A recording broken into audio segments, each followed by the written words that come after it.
तमिलनाडु के मुख्यमंत्री M.K. Stalin ने केंद्रीय गृह मंत्री अमित शाह पर निशाना साधते हुए कहा कि नीट, 3 भाषा पॉलिसी, वक्फ संशोधन कानून और परिसीमन जैसे मुद्दों पर सवाल उठाना ध्यान भटकाने की कोशिश नहीं बल्कि राज्यों के अधिकारों की लड़ाई है।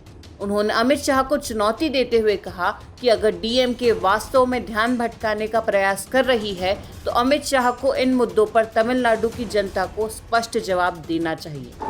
स्टालिन ने एक सार्वजनिक कार्यक्रम के दौरान कहा कि चाहे वह नीट हो या 3 भाषा नीति या फिर वक्फ कानून संशोधन और परिसीमन का मसला, इन सभी पर सिर्फ एक ही मुखर है।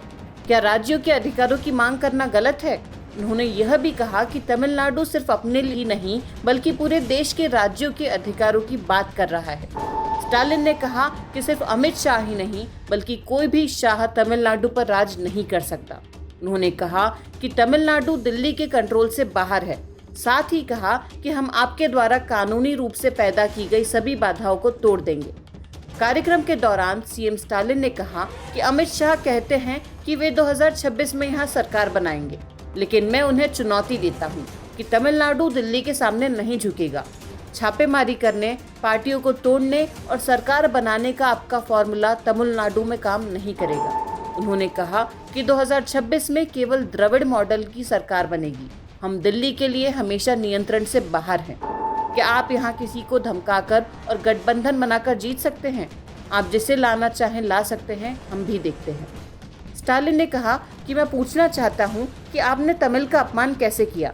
क्या केंद्रीय मंत्री धर्मेंद्र प्रधान ने तमिल को असभ्य नहीं कहा था और क्या इसके लिए उन्होंने माफी नहीं? इससे पहले एक अन्य केंद्रीय मंत्री ने तमिल को बम विस्फोटों में शामिल बताया और क्या माफी मांगी? क्या आपने और प्रधानमंत्री ने ओडिशा में ये नहीं कहा था कि पूरी जगन्नाथ मंदिर की चाबियां चुरा ली गई हैं और तमिलनाडु में छिपा दी गई हैं?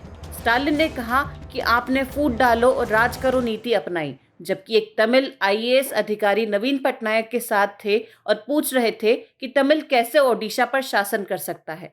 तमिलनाडु के सीएम ने कहा कि आप अपने गठबंधन में बिना आत्मसम्मान वाले लोगों और विश्वासघातियों का उपयोग करके शासन करना चाहते हैं, लेकिन इतिहास पढ़ें। हमारी भूमि आत्मसम्मान, बहादुरी और गौरव से भरी हुई है। हम जानते हैं कि आप हमें धमकाने के लिए क्या क्या इस्तेमाल करेंगे, लेकिन हम झुकने वाले गुलाम नहीं हैं।